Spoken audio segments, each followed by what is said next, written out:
everybody, this is Ann. Welcome back to Reaper Pro Tips with me, your host, and disembodied hands, Quindy.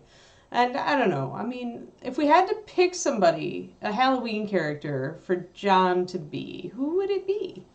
Would John, he can't be the beardless horseman, though. He can't be that. Like, I don't know. Who's the skeleton in the closet? Is that Justin? I'm not sure. Anyway, thanks. Hi, welcome. It's fall. Happy first day of fall, everybody. My favorite. It is my favorite time of year, actually, weirdly. M. Fontana, 36 months. Oh my gosh. Triple sub-anniversary. Happy triple sub-anniversary. There you are.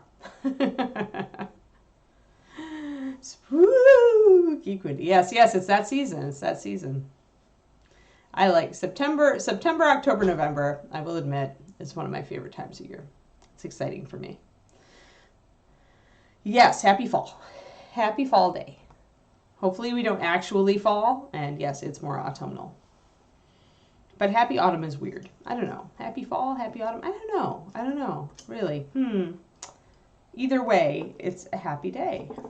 Thanks, everybody, for showing up, and welcome. So we got some stuff today. Some stuff to do. We have some basing to finish. I'm almost regretting, actually no, I'm not regretting. I'm going to actually just change the direction of this basing just a little bit now that I'm looking at it. But I think my blonde hair is in the other room, so I'm going to go get it. Oh my God, that's a lot, Quinby. That's a lot. It's supposed to be 80 here today.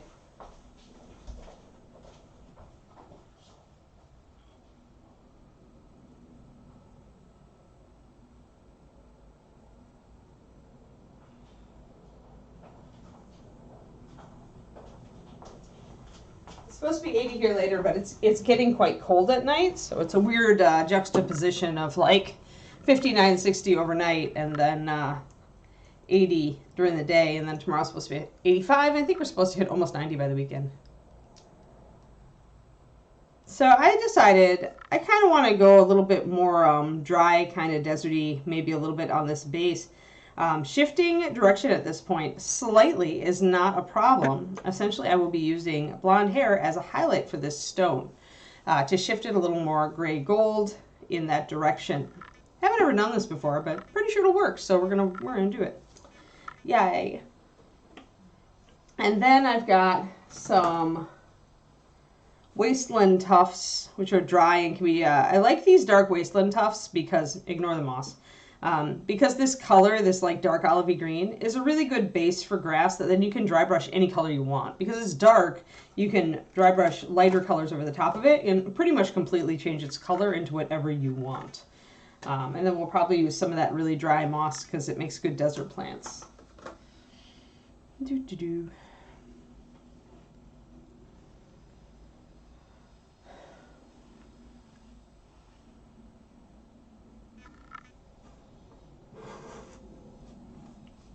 But yeah, this will be, I think, this weekend, I think, is going to be the last blast of the real hot weather, is my, we hope, right? We hope. Though I will admit that I enjoy it, the pupster does not enjoy it, so. Oh, sick toddler, yeah, you need coffee. You're right, Crowley. For sure. So I have a surprise today if we do finish this mini, and still have time left over. Just be warned, there may be surprises. I'm going to just squeeze out a couple drops of my blonde hair. And this is just, you could also use buckskin pale. I just happen to have, I like the blonde hair color a little bit. It's a little bit more yellow, a little more saturated. So I like that a little bit better for my general use, and I will be utilizing it today. I am actually going to use, weirdly, the Games Workshop small dry brush for this because it is actually a good size for what I'm doing. And I am going to be dry brushing a little bit today on the edges of the base and the stones to try to get them. This is my little dry brushing card that I've got going on. I just keep a little white card, and if I ever have to dry brush, I've just got this to close my brush or clean my brush off on as I'm like getting it to that level. I don't use paper towels because they tend to shed fibers, and I don't want those on my models, so I use paper instead. And this is watercolor paper. Nice, I wish, Kurnico. Like, sometimes I really think I would like your climate, Kurnico. I do love rain. Puppy will acclimate, sure, but it's still like harder on her than on me. I mean, it was worse when she was a baby puppy. Then I felt like we definitely needed it. She would melt into a little puppy puddle. Oh no, Agent Marvel. He plagued you. Don't you hate it when they plague you? Like, don't worry though. The baby will get back at him as soon as it hits like preschool and is able to pick up diseases from other people's babies. Then you'll be the plague house. We always used to blame Ron whenever any plague hit Reaper because he had kids in school. They would get all the bugs. So essentially just wiping most of the paint off my brush. Oh no, and now I've prepped this and then realized my glasses are in the other room. So yeah, vengeance will be yours, or at least the baby's, Agent Marbles. Hold on.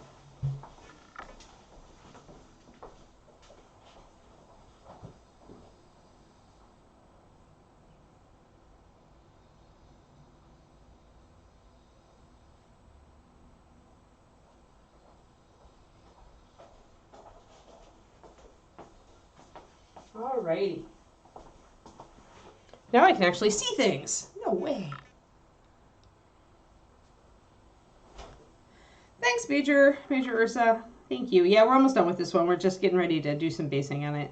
Finish up our basing on it. And then maybe we'll start something new. Oh, nice, Karniko. That's great. Good news.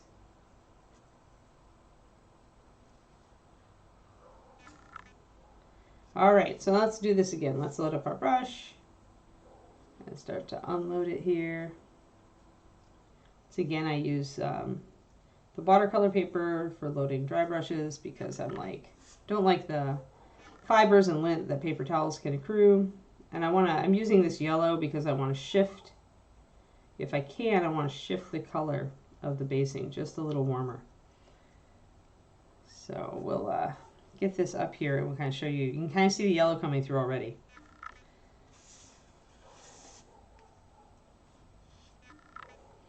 And I don't want a real overbearing amount of this yellow because obviously I didn't paint this like it was a sandy desert base, but I want to shift it a little bit more like toward that arid climate feel.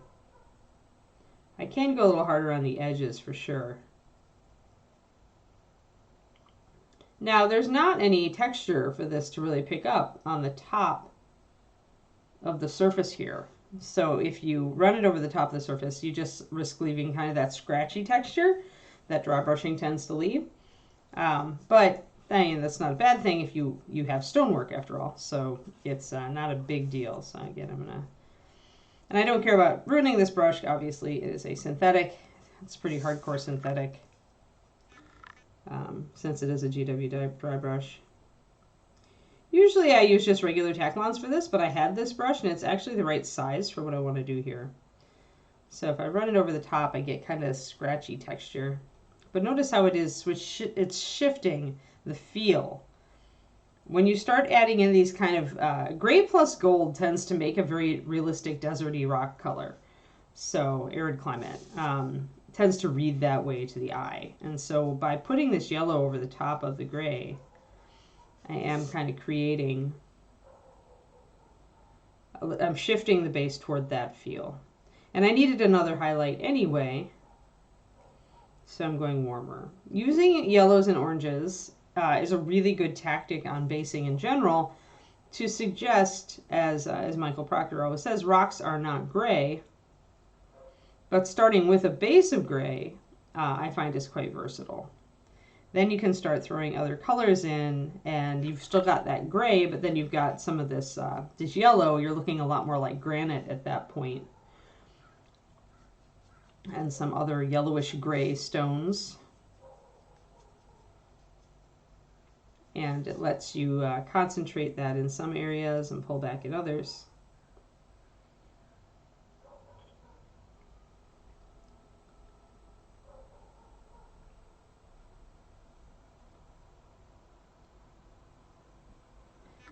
Now it's getting a lot warmer. It's got liveliness to it. It's not nearly that dead gray color that it is back here. Look at how dead that looks and how monochrome that looks, and then compare to the front. it looks a lot livelier. When we add plant life, it's going to be quite nice.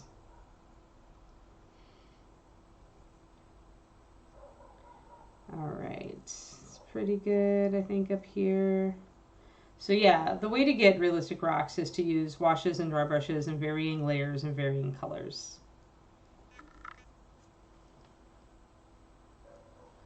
Nighthawk, they are okay, but they are not. They're not as good as. I don't know what Reaper's putting in the kits anymore. This is my thing. It's like we used to put in kind of a cheaper red sable, and they're not top notch brushes though.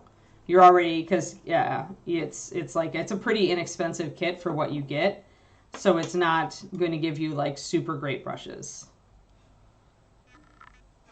They're really just starter brushes, so I always recommend to people, depending on what you want to do, but I would get either a really good Kolinsky sable in a smaller size for detail work, and just keep it for detail work if you take care of your brushes.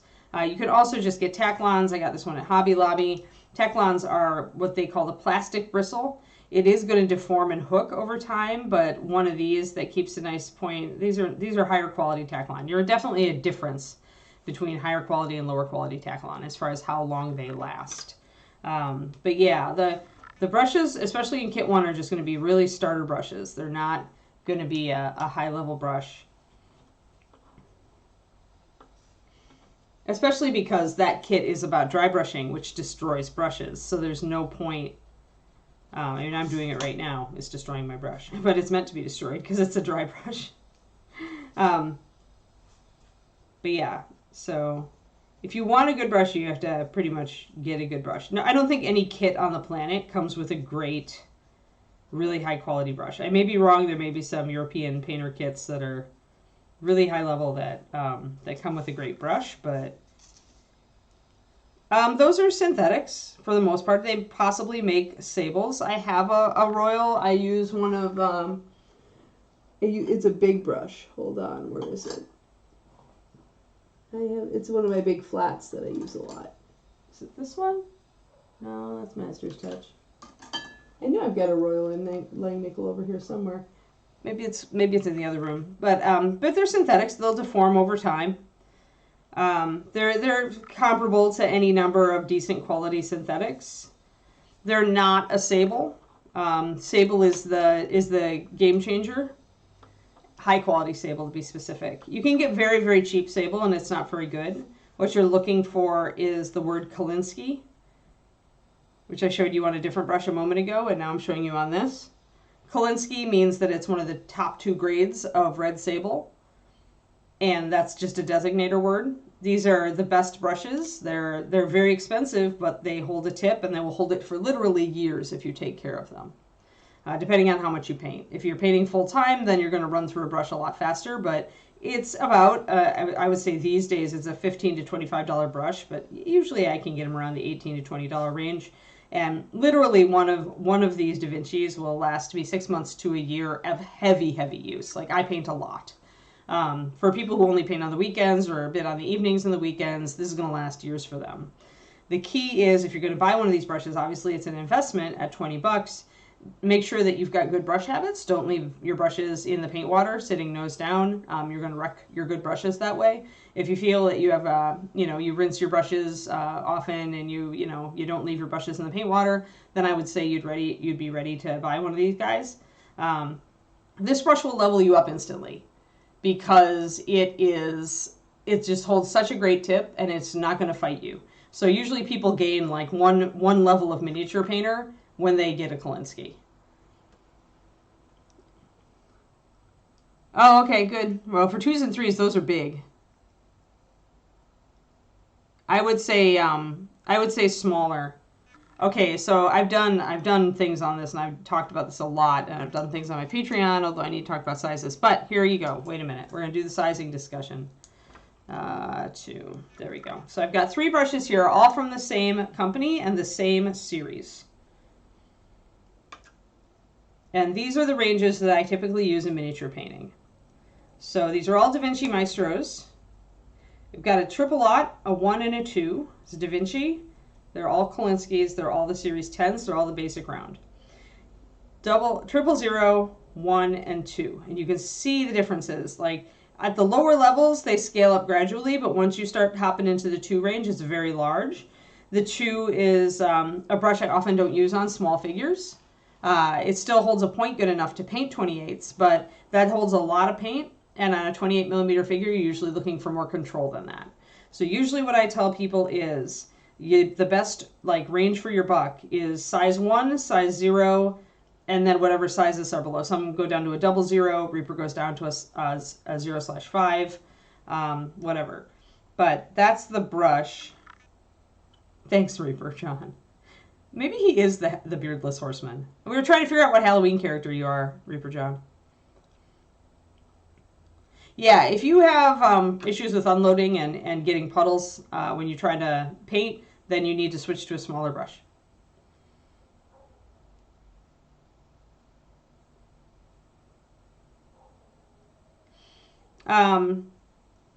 These are Da Vinci Maestros. They are Series 10. Series 10 in the Da Vinci Maestro equals a standard round. That's their series. But other people like Winsor Newton Series 7, that's their standard round, Series 7. So every brush company is different. Every brush company's sizing is different. The best you can do is ask for recommendations specifically for miniature painting and tell them what scale you're working in. A lot of people who do a lot of 75 millimeter and bust will actually work with a size 2, and the size 2 is what they like, and the size 2 is what they use for everything. But they're painting much larger figures. And often they're using wet palettes, which work well with a bigger brush. So your palette also matters, Nighthawk. Hobby Lobby or Michaels do not carry these brushes. They would be much more likely to be found in an actual art supply store rather than a craft store. But I buy them online, that said. Sometimes I'll buy them at miniature shows. On occasion, you'll find a shop at a miniatures convention that will carry them because miniature painters use them. But more often, I will go to dickblick.com, DICKBLICK, and buy them online. Blick is probably the best retailer. You can also sometimes find them on Amazon if you search. You can find Winsor & Newton Series 7 on Amazon for sure. Both Amazon and Dick Blick have a return policy that's pretty much no questions asked. So if you get a crushed brush in the mail, they will send you another one. And yeah, so ask yourself also though, have I done this? I think I've done it on my, have I done it? Yes, okay, so I think I've done it on Control Your Paint, which is in my YouTube, which is free. So if you haven't gone and watched Control Your Paint on my YouTube, you should. It does talk about the differences between like brush sizes and type of palette, I believe. The short version, ultra short version is that if you use a bigger brush, or if you use a wet palette, you probably want to use a bigger brush because your paint will generally be thicker. Whereas if you use a well palette like I do, you probably want a thinner brush, maybe a smaller one, because your paint is probably going to be thinner over time.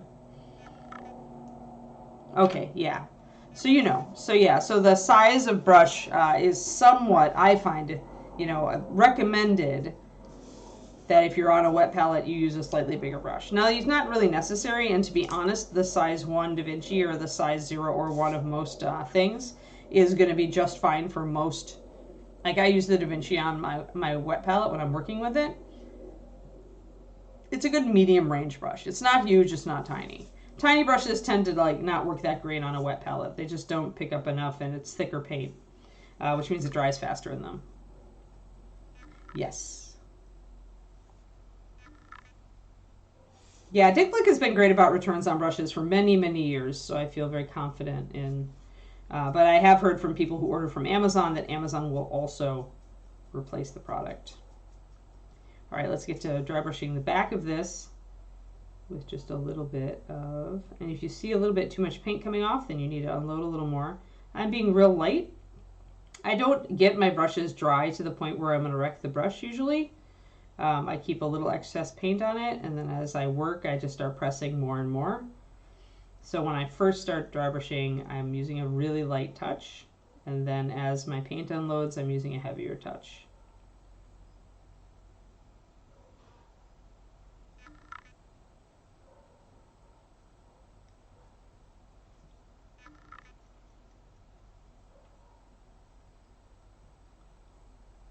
up a little bit more of this warm color down below, wherever the light is falling.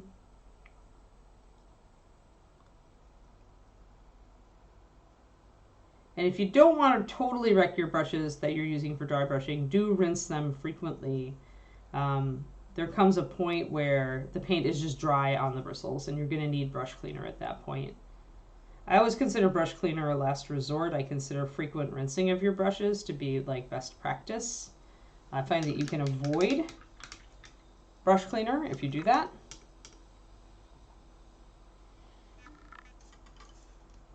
So now we've got a little bit more of a golden color on the rocks. It's a lot more realistic because we have more than one color. And I think it looks pretty good. It also kind of harmonizes with the gold in her costume. So that's nice. All right, so I think that's good. And then we can start adding vegetation.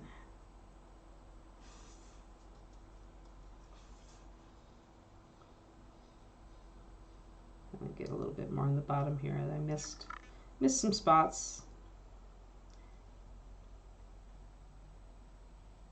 You can also just use your brush to stipple any little areas in here that are still flat, that don't have gravel, but that you want to have color. All right.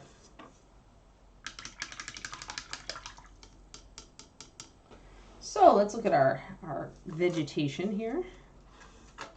Like I said, using the Battlefield tufts. I do not mind tufts on a base like this because you actually want the tufts to fit into your little cutouts here. Tufts make sense, like kind of creeping up through the cracks and between stones on a base like this. The thing that irritates everybody about tufts is that they, you know, a lot of people just stick them on a flat base and then it's very evident what they are and they're not like, they don't look very natural. So I think that's the biggest complaint about tufts, but otherwise they are very useful.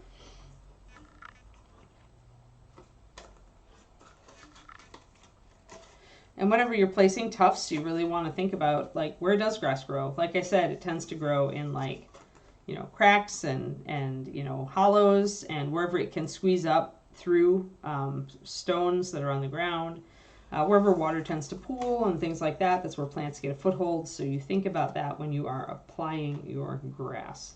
I also need to take a look around and see, I really don't have any room on the back to apply vegetation.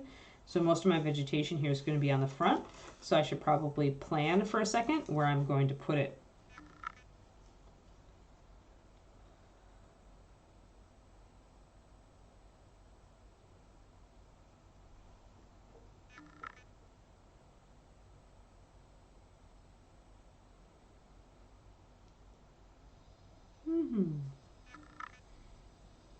You trying for calories or a specific vitamin or protein or something? What are you trying for, Twisted Oma? What are you looking for? And let's see. So probably I want some grass in here, or I want a tuft in here, like maybe one of my wispy moss bits. I want one of these in here. Desert plants. These make great desert plants.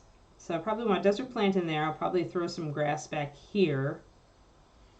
And then over here I've got this really narrow one, but I can put some grass down here. And then maybe a tiny tuft of grass under here, just to kind of triangulate, kind of make it a little off center, but 3 points of interest are usually a nice balance.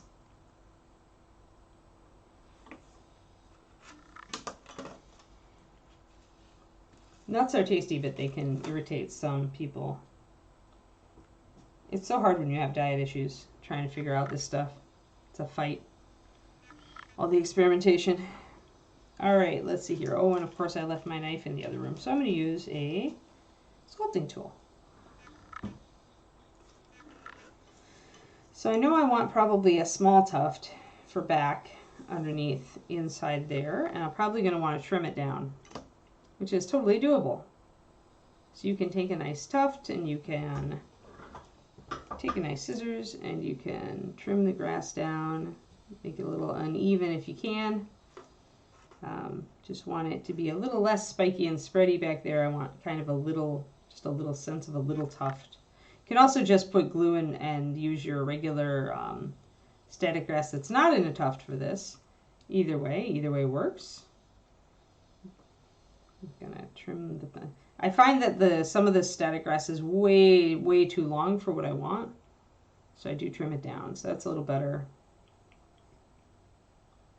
Just kind of handling it and looking at it from different angles and trimming it where I want to trim it until it's nice and dark and small. All right, so there's that one. I have my glue. Good. Excellent. I want a desert tufty frond thing from my moss here. I think I really want this one. That's a good frond. So this one, that little bit. And then probably need a bag to hold these mosses other than the blister with my stuff in it. 1 second. I keep little bags at close at hand always, the craft bags you can buy at Michael's for holding beads or whatever. They're infinitely useful for miniature stuff.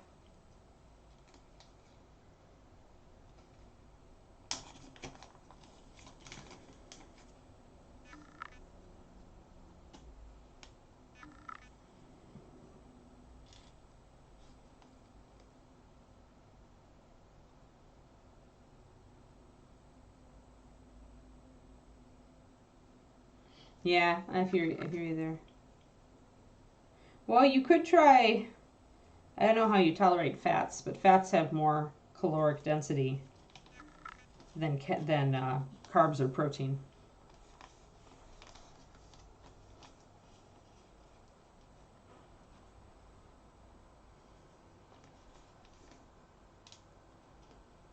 Make some muffins with coconut oil or something, I guess. I guess baked goods really are probably a higher calorie thing. I tend to make my own so I can work with my dietary stuff.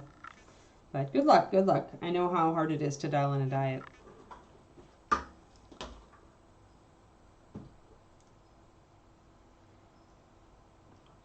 And if you can eat things like guacamole, that's full of good healthy fats and it's higher calorie. And making your own is pretty much a breeze and it's super tasty. But it just all depends on what your system will tolerate, I know.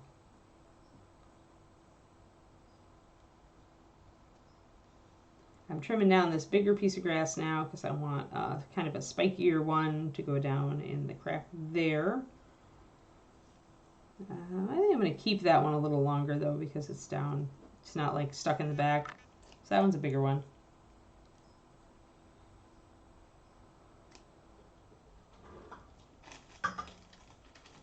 Yeah, I mean, then there are also the higher quality meats like ribeye, brisket, stuff like that, if your system tolerates them. Always with that. I was always shocked at how many calories brisket had. I'm like, oh no. Oh, the other protein. Right, the other protein and also a high fat food is chicken wings. I love hot wings. So, in fact, I just picked up a bag so I can make them in the air fryer for the first time, and I'm so excited, you guys. I'm so excited. Because I love wings. But, oh my god, they have high calories. So, if you can tolerate dark meat chicken, twisted oma, chicken wings are a potential caloric booster. All right, I'm going to put some water around this paint that I put in my palette so it doesn't dry and stick to my palette really terribly. But yeah, it all depends. Like some people can tolerate vegetables, some can't. Some people can tolerate dairy, some can't. You know, I understand having a really funky diet myself, twisted oma. I totally understand how hard it can be. Where is my... David took my clippers again. Well, dang it. I need something to apply static grass. Oh, well, maybe my pointer will work. Normally I like a tweezers or oh wait, hey, maybe, wait, do I have? Yeah, woo! Woo, medical forceps, woo! My hero. He doesn't know how to steal those yet. He doesn't know they're there.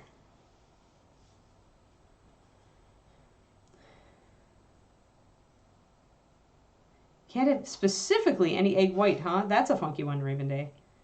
Well, celiacs, I mean gluten-free, although it means that you can't have real beer anymore. or bready things. I mean, gluten-free is pretty easy, and gluten-free baking is easier than you think. So if your hubby really likes baked goods and is despairing, tell him don't despair. It's actually really, really simple. I recommend Bob's Red Mill 1-to-1 gluten-free baking flour. Like, highly, highly recommend it. I have a friend who makes pastries with that, and you can't tell. Like, you can't tell that it's not gluten-y. So for my gluten-free baking needs, when I'm not on low carb, I use a bit of that. I also use almond flour. Super, super, super easy. All the support. Like, I am also gluten-free. So if you ever need any gluten-free suggestions to deal with the celiacs, I got you. I got you. It's all good. I'm there. I've been baking for years gluten-free.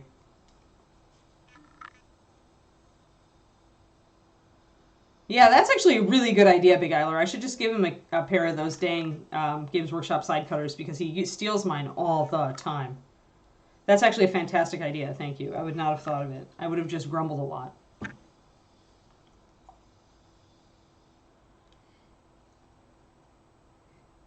I don't know. The Bob's Red Mill 1-to-1 Grey Wolf is a mixture of different rice flours and gums, and I think that's pretty much it. It's a really, really good simulacrum for regular flour. Really, really is.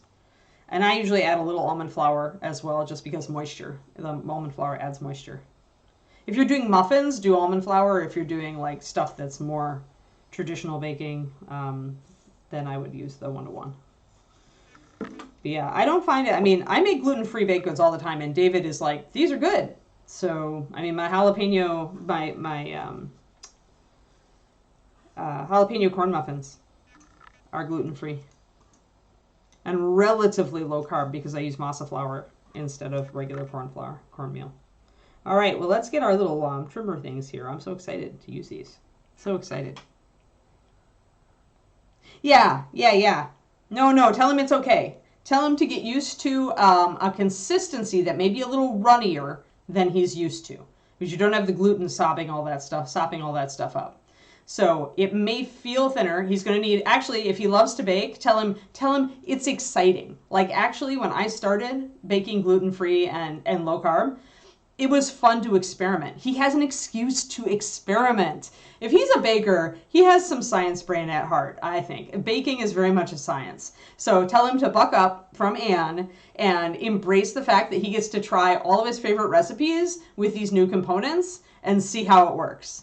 Like, and then adjust, right? And make his own fine tuning. Like, I found that actually, maybe it was frustrating the first time, but then I kind of got into the spirit of it. And I read some other gluten-free baking blogs, and usually they'll give you some pretty good tips.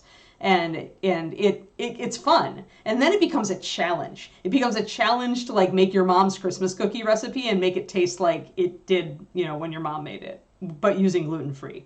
So, yeah, like, totally tell him go for it, embrace it. It's fun. It's fun. And it's even more fun when you can feed your friends like your cookies and stuff, and they go, oh my god, this is the best, you know, Russian tea cake I've ever had, and you say, yeah, low carb, gluten free, and it blows their freaking mind. It's awesome. It's super fantastic. So yeah, tell him go for it. He has my full support. And I use the Bob's Red Mill, but the King Arthur gluten-free could be just as good. I haven't used it, so I don't know about that one, but it could be fine. King Arthur's a pretty good brand.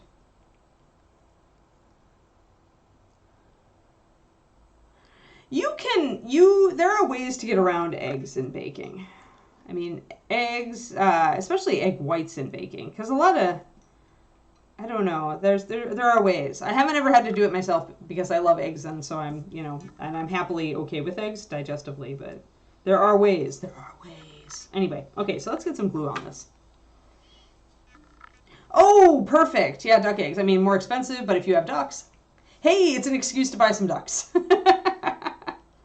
Yes, applesauce. I was going to say, applesauce does work as a moistener in place of butter. I don't know about eggs, but it is possible to sub. When I was doing, when I was trying to just cut calories and go like more lightweight on the diet, I was subbing applesauce in for my oils and butters to cut calories. Yeah. Yeah, there we go. Thanks, Kerniko, for the recommend. Yeah, yeah, I make flax muffins all the time. I didn't realize you could replace eggs with it. Cool. No ducks. So pretty much the world is out to like throw you hurdles, Raven Day, but that's okay. You can work around those hurdles. Hey, I worked around making my mom's Christmas cookies, low carb, gluten free. You can do it. I have faith. I have faith in you guys. You can do it. And we're gonna put. Now we're gonna grab my sculpting tool. I always find it helpful to mush the grass down a bit. Smush it into the crack you want it to be in. I always use the tip of a sculpting tool because if I get a little super glue on the tip, I can always knife it off. I think every family is. Like, David is lucky he doesn't have any dietary crap right now, but, you know, he's getting older, so he better, I told him he better consider himself lucky while he can. But yeah, with the gluten-free baking, oh my gosh, there's so many good resources out there. Because so many people have been trying it for so many years. It's fun and exciting. I find it fun and exciting. I'm always happy when I can nail the challenge of making one of my favorite recipes, gluten-free, low carb, and really like it, really enjoy it. So yeah, do not lose heart. Everything is workable. Let's see. I want to figure out where I want my little tuft here to be. Maybe I want it to be like up. Yeah, yeah. Oh, that's a good tuft. You see, that can be a little desert plant now. Awesome. Let's do that. Let us do. And it fits right into that little nook that I left for a plant. Isn't that cool? See, that's how leaving. Yeah, they always have a free show, right? Where it's like gluten-free or vegan or, you know, whatever. Although I always kind of criticize them in my head because I'm like, no, you should be using X instead. But anyway, gluten-free baking is the only part of baking I'm any good at. All right, so I'm going to use a little tiny bit. So when you base, leaving little nooks to stuff your grass and plants in is really rewarding because then you can just like dab your glue in there and your little plant stands up and you're like, yay! It has a nice place to sit, and that's a good position for it because it's essentially diagonal. So now, whenever you're putting something of interest on your base, think about diagonals. When you've got a model like this especially, who's very wide at the bottom, it tends to be a very static composition. The staff helps here because it's raised. So by putting a little desert plant down here too, a point of interest on the base, we're creating a diagonal line here, and that adds visual interest and excitement. Otherwise, when you've got a model that's very static, it can be very unexciting. So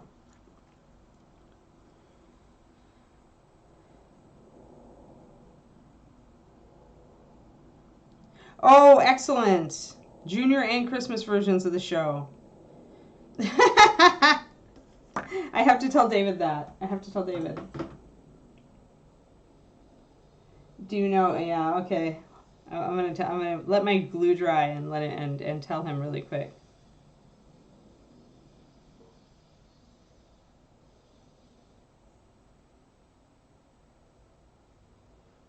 Kuroniko says Netflix US is getting the holiday or Christmas, right? You said Christmas. Yep. Christmas should be awesome.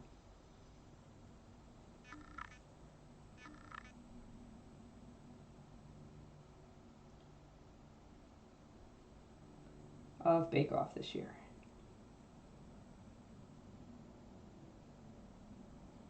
And also that we should prepare to peel inferior. That's awesome. That makes me so happy.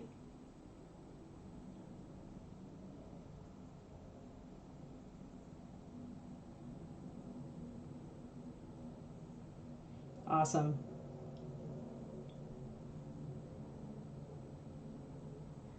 Yeah, that's pretty cool. Cool. He'll be excited about that too. We really love Bake Off. Oh, wow.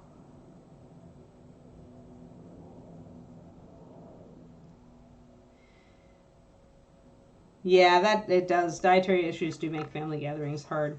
I'm the only one in my family with this kind of crap right now, which is, good for them. So I'm going to put another tuft down here, guys. This other tuft, actually, no, I was going to put one right back here, wasn't I? Let's stick a tuft of grass back here. And having the long snozzle or a fine applicator on your super glue does help a lot when you are doing this.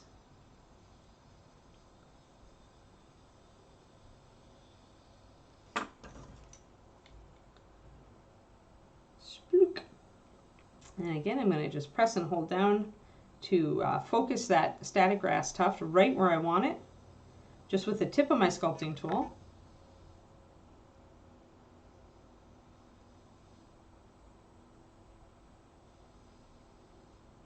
At least the fish and shellfish isn't bad, and you can make a lot of sides vegetarian, so you just need to make one main vegetarian.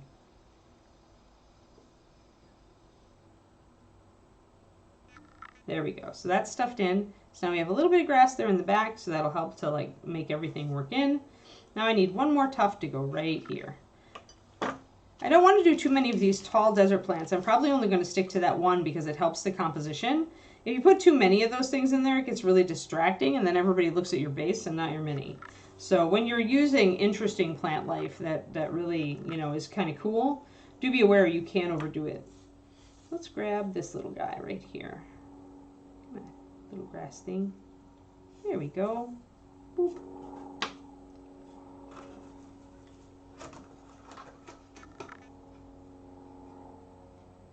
Oh, well.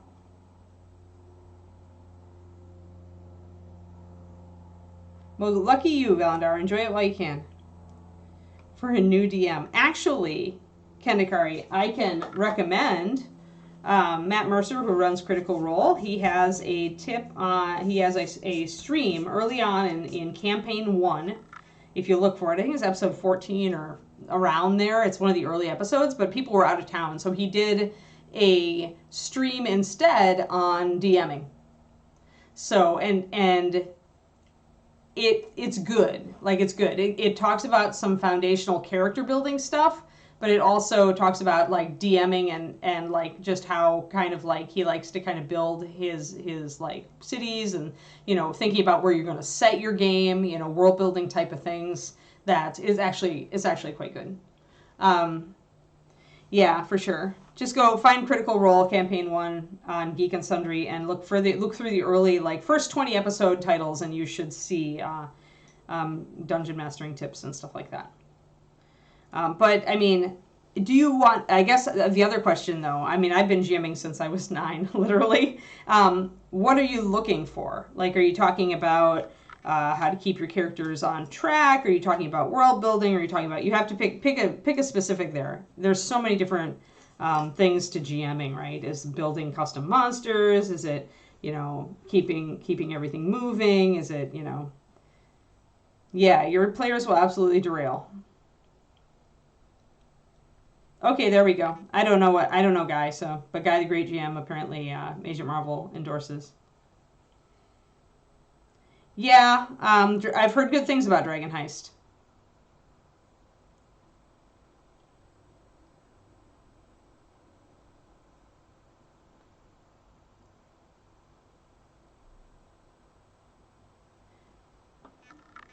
Yeah, I like the philosophy of, if you know your setting, Kendakari, if you know your setting and you know your NPCs, and your NPCs really just need like a couple things. You need to know what they love, you need to know what they hate, and you need to know what they want. And so, like, if you know that this NPC loves order and method, and then your characters are all chaotic, then you know that an NPC is just going to be really irritated with the characters, right? But if you didn't know that about your NPC, then maybe your NPC would feel really stale. So, like, the best 3 things that you can put down for every NPC you've got is what kind of things do they love, what kind of things do they hate, and what do they want more than anything. Because every character, every person on the planet wants something. And if you've got that, and then you know your setting, at least a few key areas of your setting, like your town square, what's it like? How about the town hall? Who runs the town? What's this town famous for? Stuff like that, and you can wing off of that. But honestly, Yeah, player management. Well, like they say, you're not going to keep your players on track. They will inevitably do things that surprise you, and that's part of the fun of DMing. But if you know your world and you know your characters, you will be prepared for whatever they want. And then just pick a few monsters, right? If you know your world already and you know your area that you're going to be playing in, then you know what kind of monsters make sense. And you can kind of figure out like what they might be doing and what their motivations are. Then you're ready for anything because you can just plug in things depending on where your characters want to rampage off to. Then you get a very sandbox style game, but it still stays and it still does what you want it to do because you've set up your characters, your world, and your monsters and their motivations. And you know, a few key details. You don't have to like be exhaustive about your setting. You just need to have, you know, the characters are going to want, you know, an armor shop, a magic item shop, an inn, you know, tavern. Having those key places mapped along with the main NPC they would be dealing with in those places is gold. Yeah. Yep. Exactly. Miss Imp has a good point too. That, you know, your style of DMing and your players' styles, and I'm going to smush this grass right down into this crack. Smush. It went from a big poofy grass to a tiny smushed into the cracked grass, which is what I wanted. So there we go. So remember that you can shape grass tufts like this. If you have sculpted details into your setting here, little pits and divots, you can absolutely just use the super glue, and super glue is the best tool in this case because it'll dry fast. And like just a pokey or a sculpting tool to just press the grass into exactly where you want it. And then even at this point, I can trim some of this grass, but I want this grass to be taller here, so I'm going to not trim it. Here I've got some errant grasses that I might need to trim. Yeah, see, people are throwing all sorts of great stuff at you. Like, yeah, find players that enjoy your style. I agree.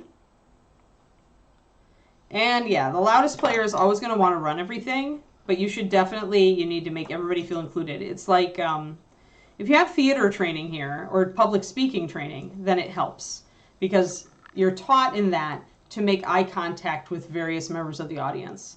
So in your gaming, you want to do the same thing. You want to make eye contact when you're talking, not just with the most upfront pushy player, but with all the other players. In fact, you can even ignore the pushy player a little bit if it makes the other players feel more included, and then maybe they'll actually start, you know, stepping up and participating more. But you need to figure out what it takes. Personally, I don't have a lot of tolerance for pushy players, and I tend to look directly at them and say, hey, let everybody else like participate too, okay? You know, I tend to like bring it right up. I tend to be confrontational about it.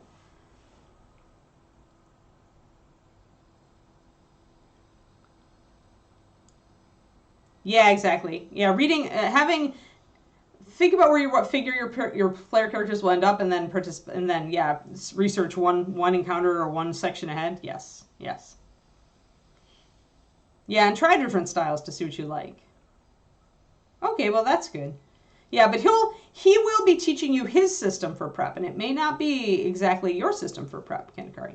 So yeah, ask yourself if you're more a story GM or more an action adventure GM or a combat GM where you want to throw challenges at the party and enjoy watching them overcome the challenges, you know, and that kind of thing.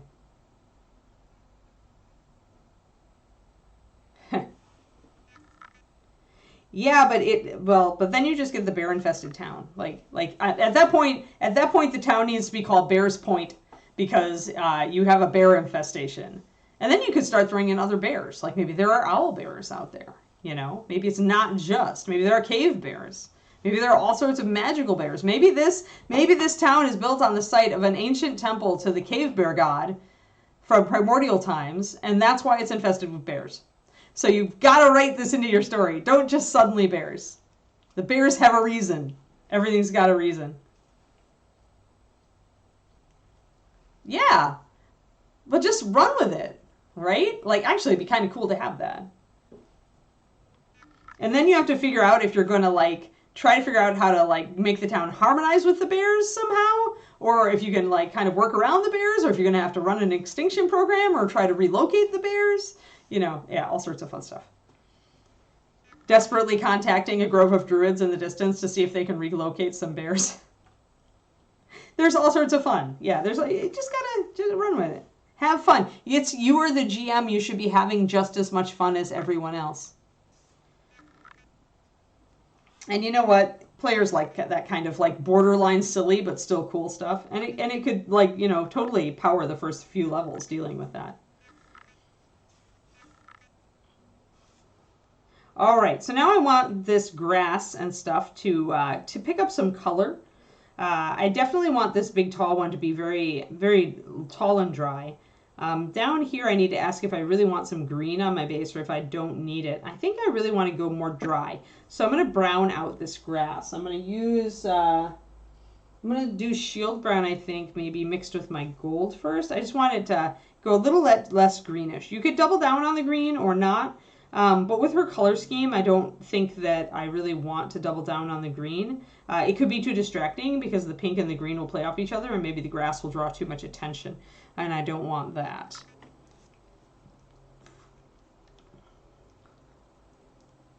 That's funny, Kornika.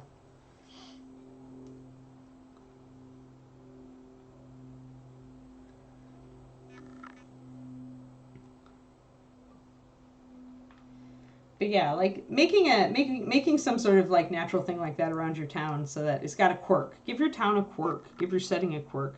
And if they're founding a town and they've got a particular area to do it in, think about what might live in that area that might protest.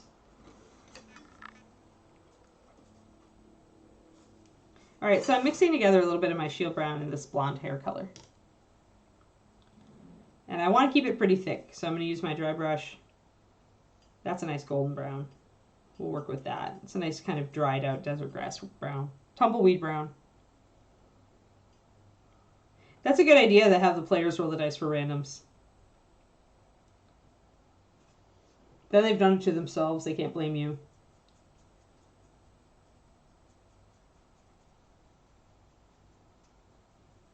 And this paint's a little wetter. Some paints are just a little more fluid or wetter, and you might have to go a little bit more. And now we're going to pop this back up here. So as I dry brush over the top of this, it'll get a prickly look to it. I'm going to grab a little bit of my blonde hair and go a little over the top. You don't need your brush to be as dry when you're going over static grass. So, nice. Nice, it's family D&D. Woohoo! So really you're just looking to eliminate the shininess that comes with static grass naturally because it's a synthetic fiber. Dry brushing over the top of it is a good way to do that. And then also, of course, you are able to change its color a little bit so that it fits in with your setting. Always a good idea. I just did a little bit on the grass back here in the shadow, but I don't want to bring that up too much as it's in the shadow. So we're going to grab this brown.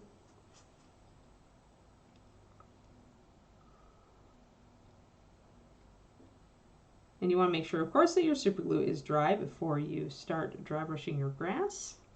And I will always bring my grass up actually quite a bit. So hold on, I'm going to grab some of my blonde to bring it up. And I will actually bring it up to an off-white if I want it to be really dry and prickly.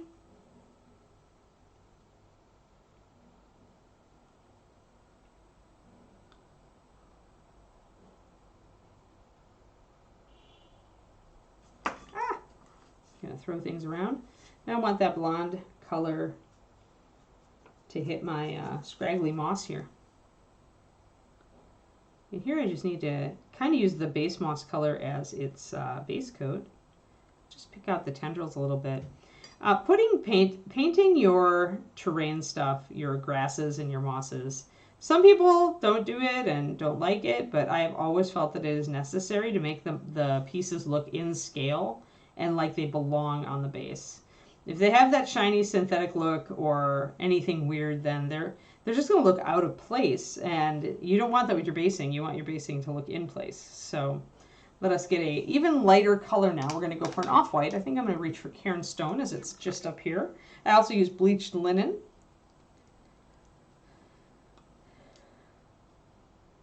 Ah, what was the guild hall before? Do you know that? Why was it abandoned? Do you know that? Is the thing that caused it to be abandoned still active in the area? Do you know that?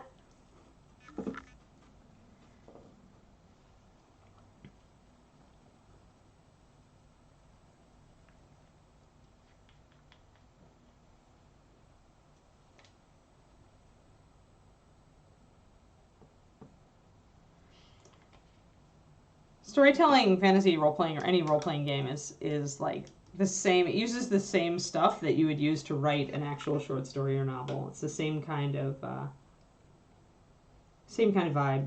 So I'm going to mix a little bit of my blonde hair into the cairnstone and make it a little yellower because I don't want to go gray with my plants.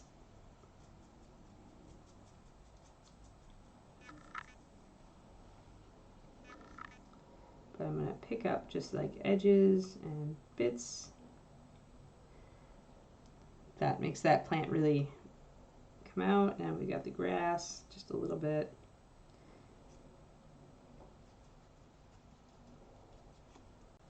And I'm only going to put this highest highlight on the grass out here under the light. Oop, got a little bit on my base. And now the grass kind of blends in, but that's kind of cool. It should. It's desert grass. It's not supposed to like be out there shouting its existence to the skies. And we've got a nice plant. Now I'm going to do the rune. The rune is the last bit. I really like our plants though. I really like that standing up one. Alright, put the sculpting tool away. We don't need the pinchers anymore. Now we just need brushes. Brushes and my ultramarine color. I was originally using ultramarine shadow for this, so I'm going to essentially use a dot of it and add a lot of white because I want this rune to be glowing. And I'm going to mix up a pure white as well. You could also just do the pure white and glaze it. There are lots of options for how to do this. I need a pokey tool. Pokey tool, where did I put it? There it is. The puppy is actually sleeping this morning. I gave her a bully stick when I had my breakfast, and so she didn't fall asleep right away. She chewed on that instead. So now she's sleeping very well during the stream, which is great. All right. A bit of blue.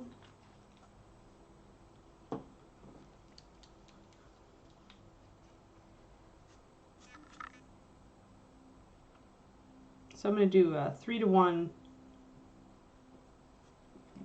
white to ultramarine shadow. I'm using ultramarine shadow because it's a really vibrant color. It doesn't have anything else mixed into it. It's pretty much pretty true. It's almost it's just a dual pigment color. I'm going to make a lighter version of it. Adding white to a color does mute it, but you still get some pretty intense pastels out of it, like this blue.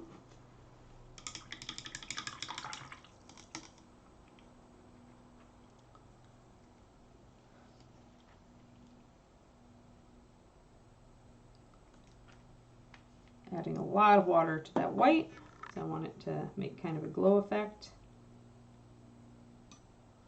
I'm going to mix up a more solid white for the rune itself.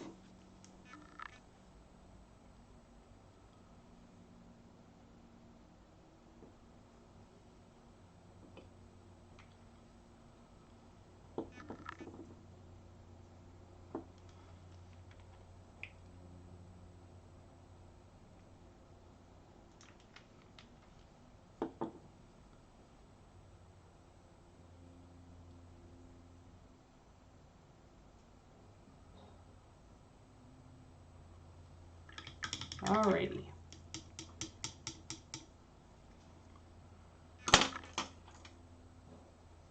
That may not actually be strong enough white. We'll see.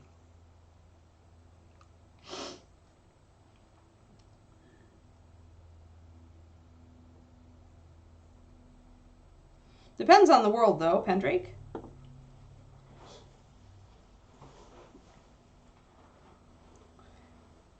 You don't necessarily need to know all that. Although, knowing generally whether that is true would be a good idea.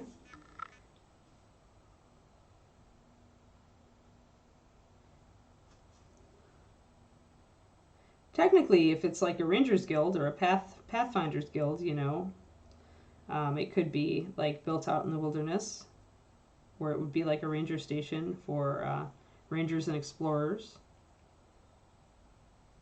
So I think it depends a little bit on what it is. But yeah, definitely true that there's probably something around it, or was.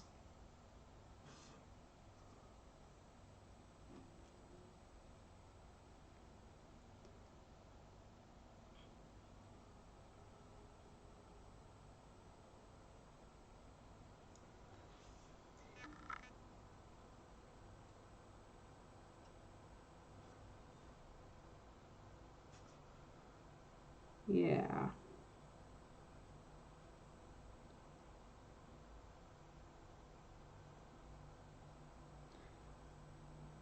And when it comes down to it, it's your world. You can make it anything you want. If you want it to mimic what would be in real life, you can do that. And if you don't want it to, probably if you're an entertaining GM, your party won't even care.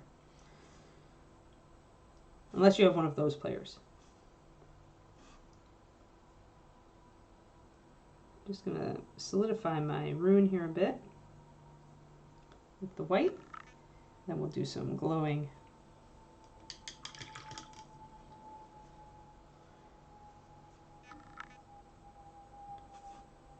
And I'm going to start to put really thin white all around this. This is white that's almost thinned 2-to-1, water to paint.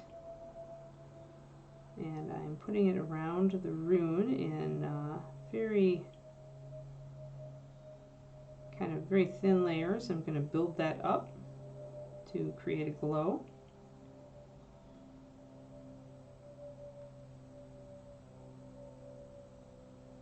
But I start with a layer that I can hardly see so that I can build it up and kind of create kind of a foggy look is what you're looking for.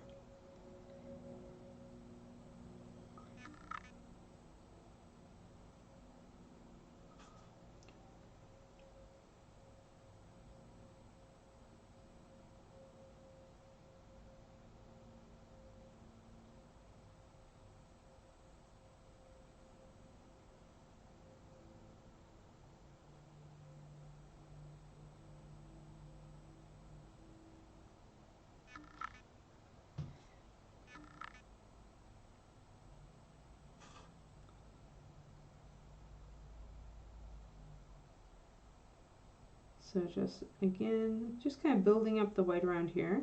If you want it to be glow, it should be pretty smoothly integrated, so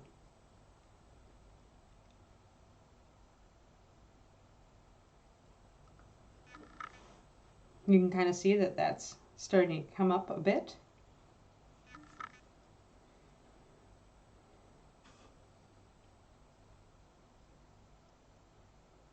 And I'm not going to have the glow extend very far from the letters because it's a pretty bright day, so just having it glow at all says that it's actually quite bright.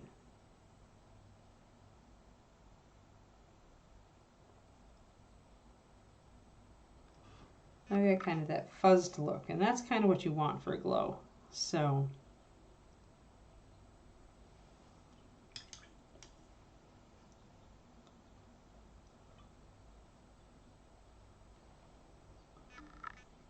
and I'm going to thin this blue a bit before I put it on.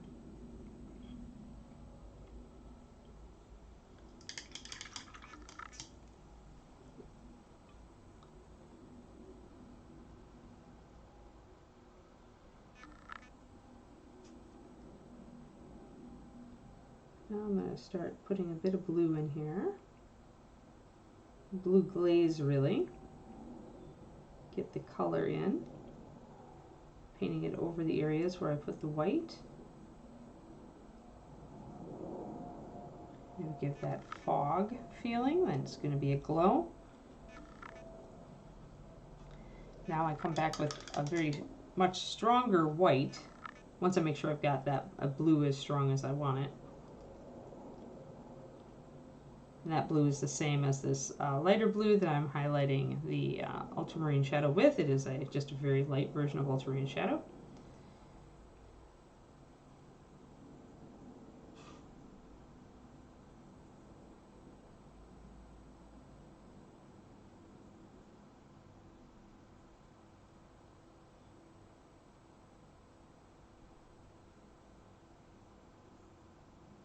Bringing in my blue a little bit more. The more blue I put over the rune, the more it's going to react well when I start putting punches of white back into the rune.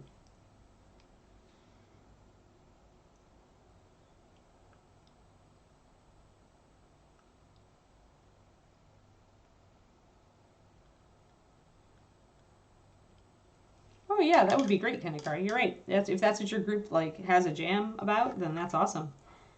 Maybe they could even grow it into a kingdom eventually.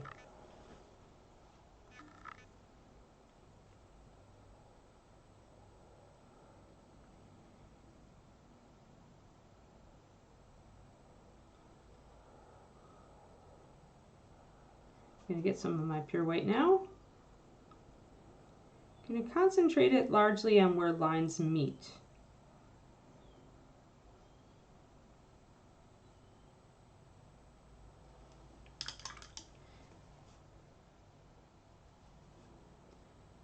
Try to keep it pretty crisp at this point.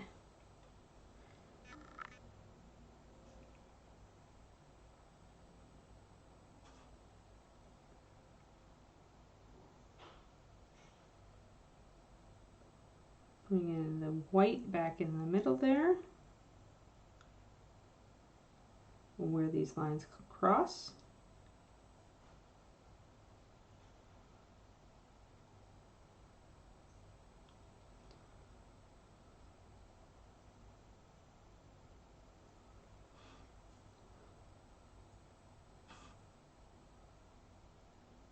A little tiny bit of white on the dot there.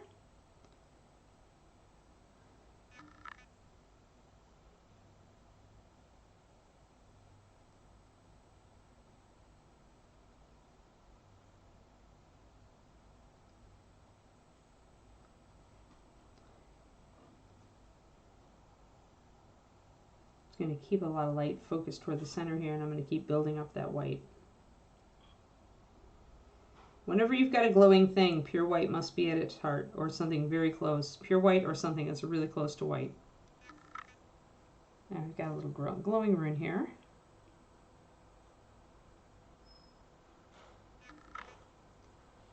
I think Kendra said they were still working on figuring out backstory for the Hall Pendrake.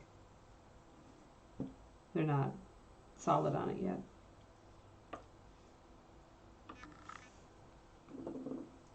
I do need to touch up a little bit of my stone. I find I fudged a little line there. I'm going to grab some stone gray just to kind of trim that up and see if I can do it without losing too much of my glow right there.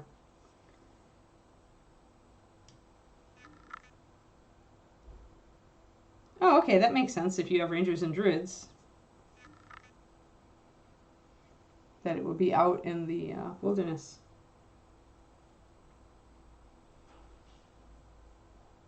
But then you said that they were basing it off an earlier abandoned guild hall. Yeah. Am I right on that? Oh, the puppy has woken up. Her tiny morning nap is over. She's like, hey, hey.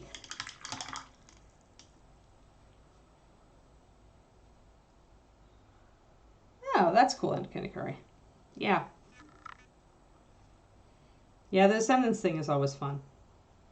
And you kind of have a family like history going on. That's kind of neat. I've never been able to do that with one of my games. I never had a game last long enough, or a group last long enough for that to be a thing. I'm going to trim up a little bit of this with stone gray.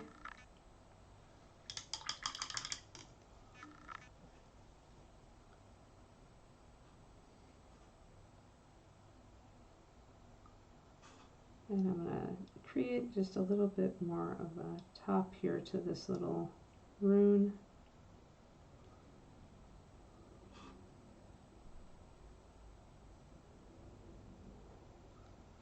There we go.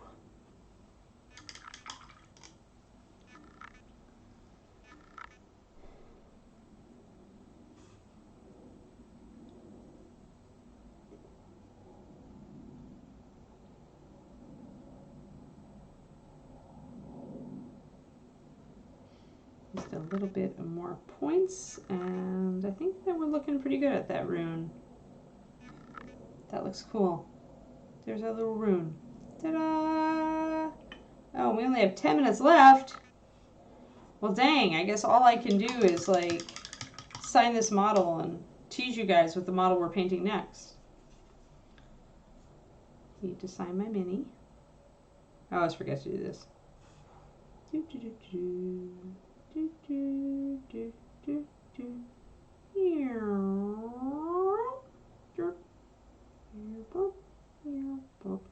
There we go. So if you ever see that signature on a mini in the Reaper collection, or for that matter any other collection, you know who it came from. And let's back up and take a look at it.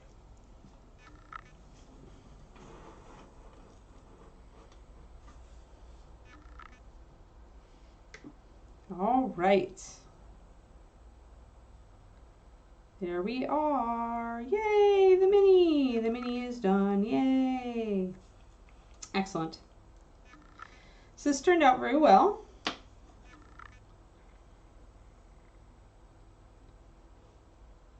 Still a little bit I would touch up on her here and there before I handed her into Ron, but she'll be hanging out for the rest of this year and into next year until next ReaperCon most likely. So we'll be able to produce her at a moment's notice to demonstrate or do whatever. So the next thing that I'm going to work on, and I was going to start today, but we don't really have time, is Sir Mouse with his awesome glow opportunities.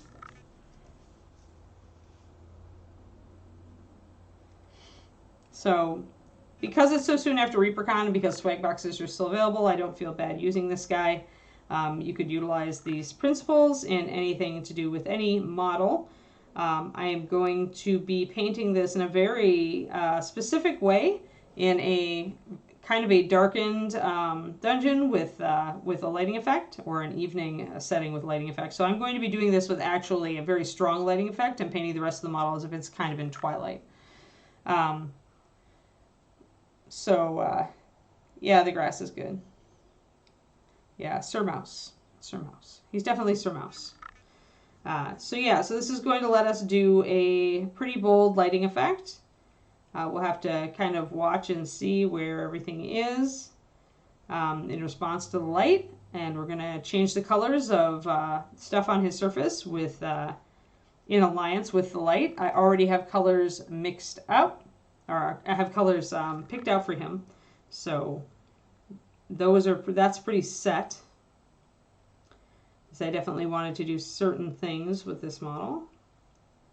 Although he doesn't have as much cloth as I had wanted, so we have a little bit back here, but it's not going to touch really. So yeah, this is going to be an exercise in figuring out where the light falls and in painting realistic shadows on the rest of the figure. So we're going to do some pretty high level stuff here on this model. And the reason that I chose to do that on this model is because he is so simple. So if you're going to be demonstrating like high level OSL shading and highlighting, it's much easier to do it on a simpler figure. That's why David uses the Pathfinder goblins in his classes all the time.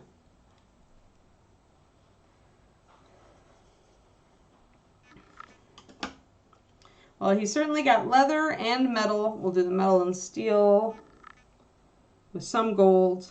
I'm going to make his fur reddish brown and his cloth probably green or blue. They're green or teal. I'll go with that. And yeah, otherwise it's all leather and metal, so we'll be working with that and deciding what we want to do. I guess he does have a little bit of a shirt here, so I can use a little bit of I could use a little bit of a different color if I wanted to. Maybe we'll use a cream for the shirt. And I think that's part of the cape, actually, so that's good. That'll give us a bit of green here. So yeah.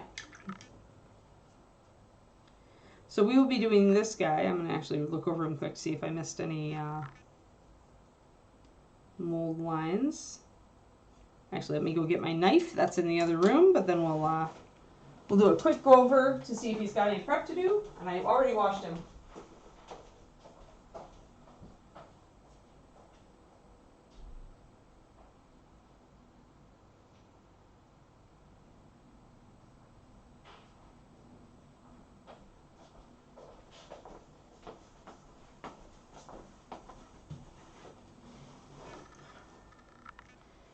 So yeah, so he's got a definite dungeon base, we can see. I'm not sure what the little, I guess little rock bits are what those are supposed to be. So a little bit of fallen stone as well. He's got a little bit of a mold line on top of the head. When you've got a mold line in hair or fur like this, the best way to tackle it, I find, is to come at it from, figure out where it goes. So here the raised edge is on this side and the down edge is on this side. So the first thing I will do to tackle a mold line like this is I will either file or I will cut to reduce that level so that everything is on the same level and we don't have disparity. So I'll try to take down and level out so that one side is not higher than the other on this mold line. After that, I will use a knife and I'll very gently tackle the mold line in accordance with the direction of the hair. So in this case, the hair or the fur is going to be growing this way. So I'm going to be doing little tiny scooping motions with my knife to interrupt and obliterate that mold line. And that's the way you take a mold line off of hair. Puppy has water. 1 second. Must interrupt pup. Didn't realize the water was kept on the crate.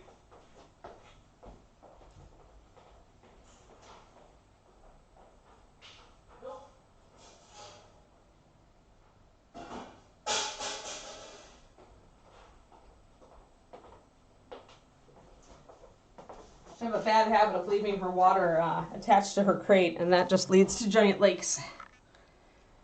This is Siacast, correct? Because he's a Reaper Legends, so it's going to be Bones USA, aka Siacast. So yeah, whenever you have a mold line that goes across the top of a head with hair, that is the way to try to get it off, is to first attack it, to level it out, and then go at it with the knife to cut and interrupt that mold line. And I just will honestly use the tip of my knife sometimes to kind of dig it out. On metal, I would file a little bit, but you don't want to do too much because you're going to interrupt the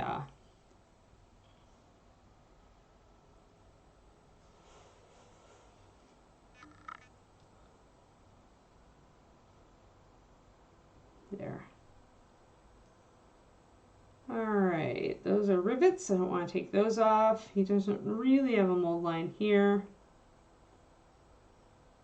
I want to even that up a little bit.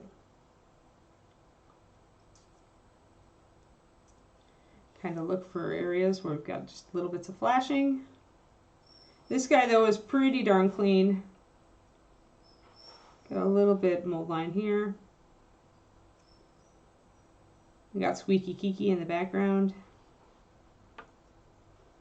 Yeah, I'm not seeing a lot of mold line here. This is looking really, really clean. And we'll definitely need to mount this guy in a base.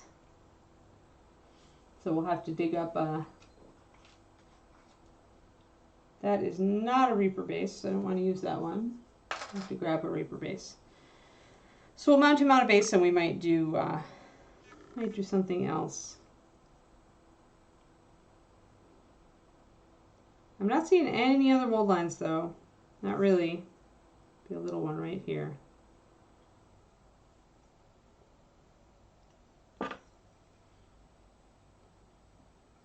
There we are.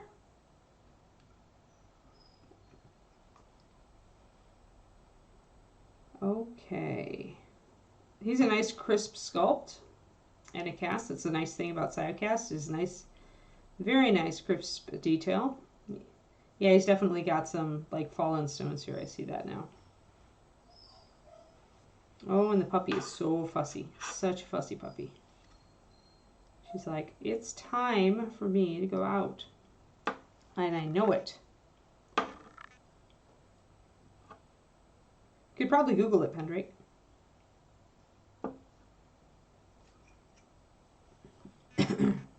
If Grey Wolf doesn't have time. Mouse-sized RPG, yeah, that's what I figured.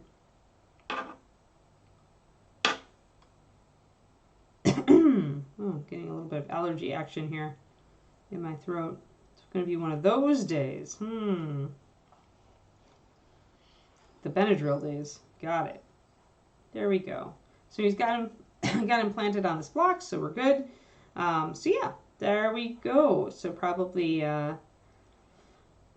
reddish brown fur, and like maybe some golden brown armor. We'll see how dark I take the fur, and that'll influence like how light I take other things. I have to remember that his NMM is going to be lighter in ways, but I mean, this is also going to be very interesting because a lot of the light is not going to be hitting this side of the model at all, except for the sword. So we'll be doing stuff that is will be very sticking very close to what is actually where the light would actually go. We'll be doing a whole lesson on that. So this will be an OSL figure.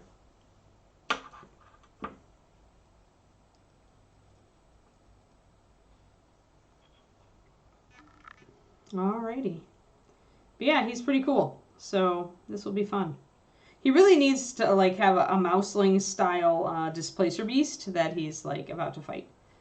Like a chibi-ish displacer beast. No, I'm going with reddish brown on the fur. I already said.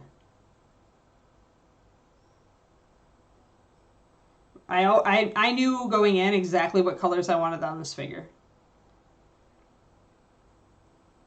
Already have them chosen.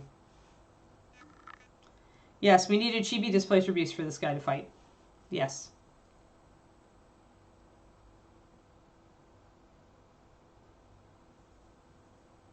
Yep, I think we're good, guys. I think we're good. We maybe will end a couple minutes early since I started a bit late as usual, but we will do. This guy will go into rotation. Our next model for tomorrow, we will be back on the fish. The fish. And pretty soon I'm gonna have to figure out exactly what I'm doing with his little vest and stuff. Our colors, we're gonna have to go with a lot of neutrals on this one because we're going with such vibrant colors on his skin. So I'll probably continue to work out into the arms tomorrow so that we can get, I want his skin completely mapped out. Then we've got to kind of maybe take these colors and figure out how to make them more watery down here. I probably need to use the blue that I made by mixing the Surf Aqua and the indigo and just do the water in that blue. So that's what we've got to do. Yeah, Le Poisson, exactly. Big Apple. So yeah, so we'll do that. And yeah, sweet. Sweet, guys. Thanks for coming along. And yeah, hopefully you look forward to the mouseling for next week. Next week, Friday, I think the mouseling will be the first day of the mouseling. And yes, come back for Crafty Creative with Josh. And I hope you have a lovely Thursday. I am looking forward to having a day where I can actually get crap done for once with no other errands. You enjoyed my stay. Yeah, you stayed the whole stream, Reaper John. Wow. You've been upgraded now. You're going to be upgraded. Like, you aren't fictional anymore. Quindy does not, it's not 99.999% Quindy anymore. All right, have a good one, everybody. We'll talk to you tomorrow.